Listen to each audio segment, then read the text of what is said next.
मेरे घर में पुलिस इस तरह से घुसे? मैंने कोई हत्या कर दिया है? मैंने कोई क्राइम कर दिया है? मैंने कोई बम फोड़ दिया है? क्या किया है मैंने? सामान जब उन्होंने ताला तोड़ा, घर के अंदर गए, 5-10 सिपाही, महिला, जितनी भी फैमिली थी उनको तो इधर ब्लॉक कर दिया और अंदर से जितने भी जेवरात थे उन सब को लेकर के अब जेब में रखा, बैग में रखा। क्या किया? घड़ी वगैरह जो उनको वहां पे मिला उसको समेटते हुए चल। जैसे जो तस्वीरें आपने अपने मोबाइल स्क्रीन पर देखी हैं वो बिहार पुलिस की गुंडागर्दी को दर्शा रही हैं। ये तस्वीरें लगभग 20 दिन पहले की हैं, लेकिन इस मामले पर अब तक कार्रवाई के नाम पर कुछ नहीं हो सका है। याद कीजिए आज से 25 साल पहले का बिहार, जब ऐसे ही बिहार में गुंडों का बोलबाला था। ऐसे ही देर रात किसी के घर में अपराधी आराम से सस्ते हथियार के साथ प्रवेश करते थे और आपराधिक घटना को अंजाम देकर चले जाते थे। लेकिन जिस जंगल राज को खत्म करने की बात कहकर नीतीश कुमार बिहार की सत्ता का सुख आज तक भोग रहे हैं, वो अलग बात है कि आज वो उसी पार्टी के साथ सत्ता पर काबिज हैं और यहाँ रक्षक ही भक्षक बन बैठा है। और आला अधिकारियों की जांच करने के बाद भी थाना प्रभारी पर अब तक कार्रवाई नहीं की गई है, क्योंकि ये बिहार की होनहार पुलिस है। ये पुलिस टीम किसी से नहीं डरती। लगता है खुद नीतीश कुमार का भय भी इस टीम को नहीं है। ये टीम अपने आला अधिकारियों को भी कुछ नहीं समझती। ये टीम आराम से कानून से खिलवाड़ करती है। ये अपने हिसाब से काम करती है। ये टीम कभी भी आपके घर पर दस्तक दे सकती है। ये टीम देर रात आपके घर से आपको उठाकर ले जा सकती है। ये टीम आधी रात को आपके घर के दरवाजे को तोड़कर आपके घर में एंट्री मार सकती है। सोए हुए लोगों को उठाकर उनसे पूछताछ कर सकती है। आपके घर में रखे सामान को जांच की आड़ में तहस नहस कर सकती है। आपके कीमती सामानों को उठाकर अपने साथ ले जा सकती है, क्योंकि दरभंगा के रतनपुरा में ऐसा ही मामला प्रकाश में आया है, जहां पूर्व मुखिया सनाउल्लाह के घर पुलिस ने रात के 1:30 बजे दस्तक दी और जांच की आड़ में पूरे घर को तहस नहस कर दिया। घर के दरवाजे को तोड़ दिया गया, सारे सामान को पूरे घर में छींट दिया गया। इतना ही नहीं, कई कीमती सामान और दस्तावेज पुलिस अपने साथ ले गई। ये मैं नहीं कह रहा, जिस घर में पुलिस ने आधी रात को दबिश दी थी उस पीड़ित परिवार का ये बयान है। मुखिया सनाउल्लाह खां रह चुका, मल्लीपट्टी उतरी, मुखिया संघ अध्यक्ष हायाघाट रह चुका। क्या मेरी छवि ऐसी है कि मेरे घर में पुलिस इस तरह से घुसे? मैंने कोई हत्या कर दिया है? मैंने कोई क्राइम कर दिया है? मैंने कोई बम फोड़ दिया है? क्या किया है मैंने? सामान जब उन्होंने ताला तोड़ा, घर के अंदर गए, 5-10 सिपाही, महिला, जितनी भी फैमिली थी उनको तो इधर ब्लॉक कर दिया और अंदर से जितने भी जेवरात थे उन सब को लेकर के अब जेब में रखा, बैग में रखा। क्या किया? घड़ी वगैरह जो उनको वहां पे मिला उसको समेटते हुए चल।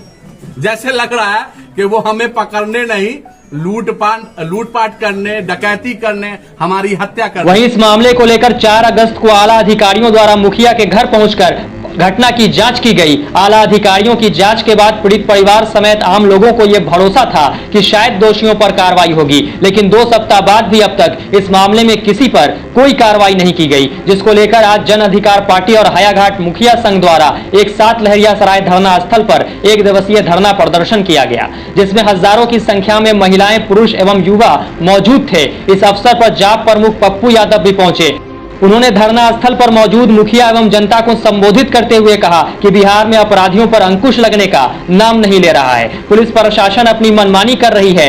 एपीएम थाना प्रभारी जमीन माफिया, मिट्टी माफिया, शराब माफियाओं के गठजोड़ से थाना चला रहे हैं। कोई भी जनप्रतिनिधि जब किसी माफिया की शिकायत करता है तो उल्टा उसके सम्मान के साथ खेला जाता है। एपीएम थाना प्रभारी और कुछ एएसआई मिलकर पूरे थाना क्षेत्र में रावण राज मचाए हुए हैं। मैं जब तक जिंदा हूं ऐसे भ्रष्टों के खिलाफ जंग जारी रहेगी। मुखिया जी की घटना में किस तरीके से जुल्म हुए और शराब में कैसे इन्वॉल्व है थाना, उल्टा चोर कोतवाल को डांटे, सूप बाजे तब बाजे, चलनियों बाजे, रावण के तरह वो थाना चलाना चाहते। एकाध में पागलपन। मैंने आपको पहले ही कहा कि हमारे पास लोकतंत्र की सबसे बड़ी ताकत। अब अभी एक बेटी रो रही थी जिसके मां को मार दिया गया। दरभंगा में एक और घटना घटी जहां मर्डर हुआ, एक की बहन को जला दिया गया। अभी समस्तीपुर में एकलौता बेटा पंकज महतो को जिंदा जला मार दिया, लटका के। एक ऑनर किलिंग बच्ची से, छोटू के बाद ये बड़ा ऑनर किलिंग, उससे भी बड़ा। और अभी तक कोई न्याय नहीं मिला। इतने लंबे समय से दरोगा के बारे में दारू बेचवाते हैं, सारे कुकर्म करते हैं, उसके बावजूद यहाँ का मुर्दा MP MLA मंत्री संतरी सब मौन हो जाए। जनता की ताकत के सामने कोई राजा नहीं होता। हमने कहा कि जब MLA MP न्याय के मंदिर में पीटे जाते हैं तो फिर मुखिया जी के घर में ढूक के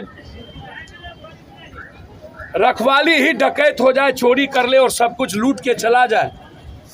और जिसका वीडियो है, सारा चीज है, तथ्य है, कैसे तोड़ा, कैसे ढुका, कैसे सामान लिए गए, सारे प्रूफ दे दिए गए हैं। और उसके बावजूद आज तक सस्पेंड बिन डिस्चार्ज तो छोड़ दीजिए, थाना में बैठा है और डर पैदा करता है।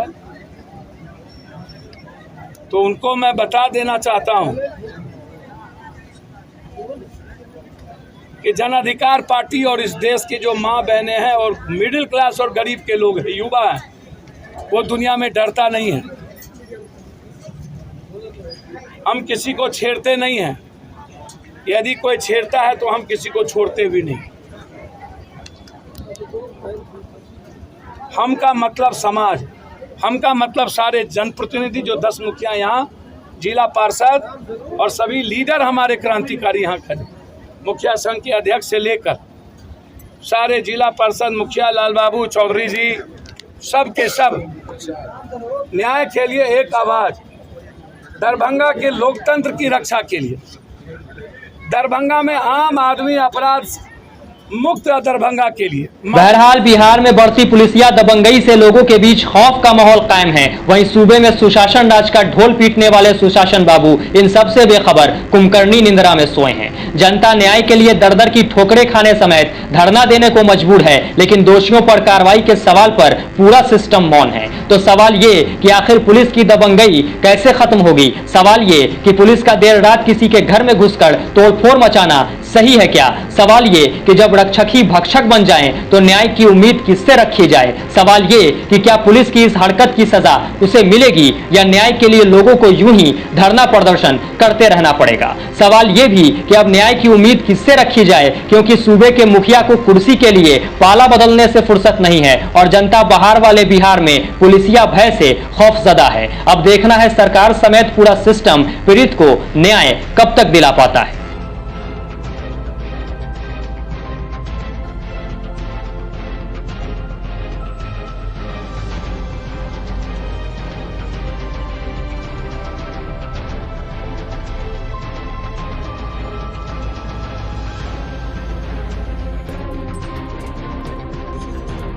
Bureau report news 111।